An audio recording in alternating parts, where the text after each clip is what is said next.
Millions of years ago, in the vast, dry interior of a continent the rest of the world didn't yet know existed, a small green bird was already doing exactly what it does today.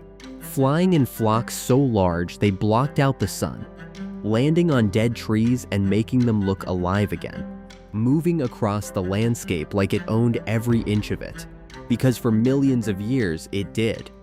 That same bird is sitting in your home right now, a species that survived millions of years in the wild, discovered by the Western world only 250 years ago. And somehow, after royal courts, cargo ships, prime ministers, and presidents, it ended up with you. Let's go back to where it started. Millions of years ago, before the world knew it existed. The interior of Australia is one of the harshest environments on Earth. Heat that most species can't endure, distances between water sources that would stop almost anything in its tracks. A landscape that has driven better equipped animals to extinction. This bird didn't just survive it, it turned those conditions into an advantage. The secret was movement. When rains came and grasses seeded, they arrived in numbers that are difficult to imagine today. Flocks of hundreds of thousands, moving together across the sky with a coordination that scientists still study. For millions of years, no creature on this continent truly understood what they were looking at. One group came closer than any other. 65,000 years ago, the ones who understood it first. The Warlpiri and Arand peoples of Central Australia had a relationship with this bird that went far beyond observation. It appeared in their ceremonies, their art, their songlines, the ancient roots that mapped meaning across the continent. The names they gave it varied across regions, but the most common translation comes out the same way in almost every language. Good food.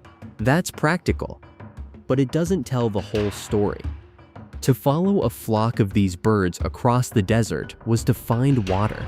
In a landscape where water meant the difference between survival and death, this bird was something closer to a guide than prey. You didn't just eat them, you watched them, learned their patterns. You understood that wherever they moved, life was possible. For tens of thousands of years, this knowledge stayed on this continent. Then, in 1770, a ship appeared on the eastern coast, and everything that had been contained here for so long was about to leave. 1770, the moment everything changed. When British sailors first touched the eastern coast of Australia, they were not prepared for what they found inland, but when they looked up, the sky was doing something none of them had a word for. Flocks so large they blocked out the sun, and when the birds landed on the dead trees along the riverbanks, the branches seemed for a moment to have come back to life. Brown and gray turned, suddenly and completely green. But they had no name for the bird, no category, no way to explain what they were looking at. They brought the story back to England. For the next 35 years, that's all it was, a story. Then a man named John Gould decided to go see for himself. 1840, the man who brought 4 of them back alive. The world took no notice. It took John Gould to change that.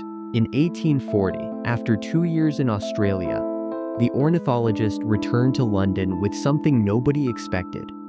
4 living birds. Not drawings, not preserved specimens, alive.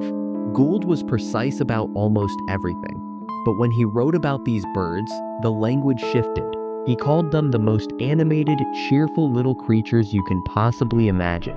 Then added, almost as an afterthought, that they were also good to eat. He couldn't have known what those 4 birds would start.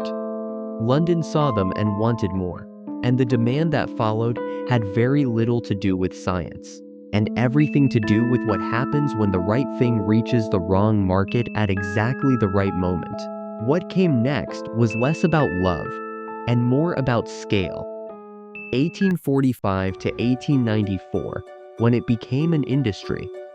In 1845, Queen Victoria received a pair as a gift. That was the moment the door opened. Within a decade, every ship leaving Australia for England carried them in cargo holds. The price in the 1850s was £5 a pair, the equivalent of hundreds of dollars today. Into this market stepped John Foglia, the son of a Swiss-Italian family, who built the largest budgerigar export operation in history. On one occasion, Foglia sold 16,000 birds to a single dealer. By his own estimate, he was shipping 40,000 birds a year through the 1880s and 1890s. Australia eventually moved to stop it. In 1894, the export of native budgerigars was banned. By then, Europe was already breeding its own, and the ban changed nothing, and the bird was about to do something nobody had ever seen before.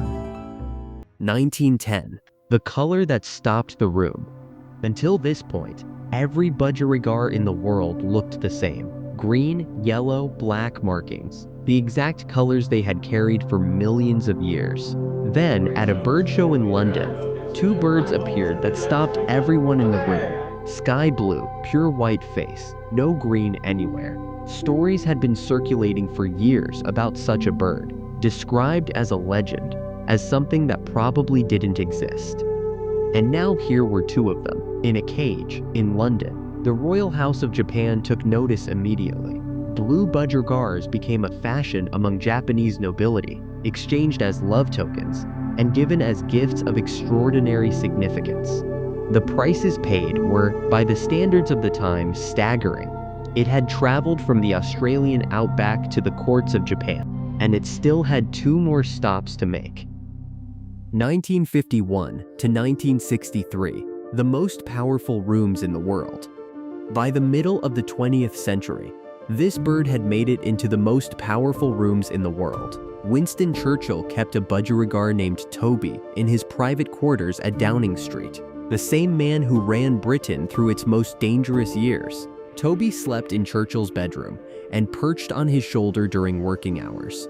The Chancellor of the Exchequer grew so accustomed to Toby landing on his bald head during meetings, he began arriving with a handkerchief to clean up afterwards. Across the Atlantic, John F. Kennedy kept two budgerigars in the White House. Their names were Bluebell and Marybelle, and Jackie Kennedy played with them alongside the children. The same species, the one from the Australian outback, in Downing Street and the White House simultaneously. It had one more place left to go. The real wave didn't come until the 1950s, and when it did, it didn't slow down. Today, the budgerigar is the third most popular pet on Earth. After dogs, after cats, ahead of everything else. Millions of years in the Australian wild, 250 years crossing oceans, royal courts and war rooms. And at the end of all of it, one landed in your home. Not in a palace, not in a cabinet meeting. With you. That's not a small thing. It took a very long time to get there. And after millions of years crossing deserts, storms, oceans, empires, and history itself, one tiny wild bird finally chose to trust a human hand. Yours is probably screaming at a mirror right now. What do you think is the reason humans bonded with this bird so strongly? Let's meet in the comments.